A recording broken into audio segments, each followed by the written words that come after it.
আজকে তোমাদের সঙ্গে শেয়ার করব টমেটো রুই। তো এর জন্য তো রুই মাছ লাগছে, 6 পিস রুই মাছ নিয়েছি। আর যেগুলো মাথাগুলো দেখলে সেগুলো কিন্তু ইগনোর করো, ওগুলো এমনি ভাজার জন্য আমি নিয়েছি। আর যেটা লাগছে টমেটো, কাঁচা লঙ্কা আর কালো জিরে, বাস।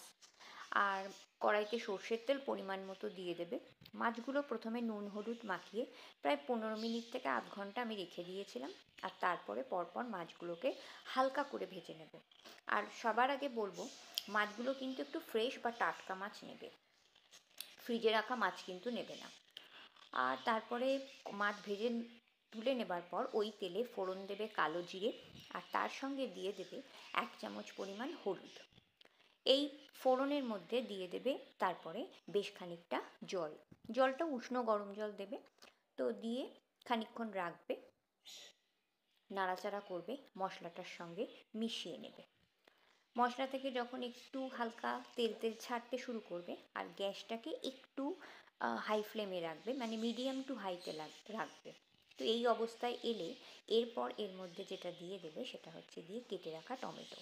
এখানে টমেটোর পরিমাণটা প্রায় 6টা মাছের জন্য আমি নিয়েছি 3টে মিডিয়াম সাইজের টমেটো টুকরো টুকরো করে কেটে নেওয়া।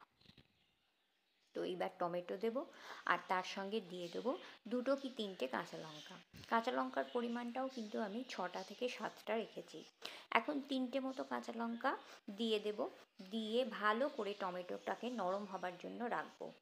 নুনটা আরেকটু দিয়ে দেবো, মাছে নুন হলুদ আছে ঠিকই, কিন্তু যেহেতু এটা ঝোল হবে সেহেতু নুনটা ঠিকঠাকভাবে দিয়ে দেবো এর মধ্যে, মানে টমেটোটাকে নরম করানোর জন্য।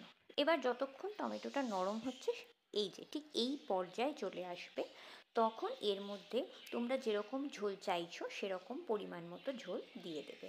অবশ্যই এটা গরম জল দিও। আর আর কোনো কিছু কাজ নেই।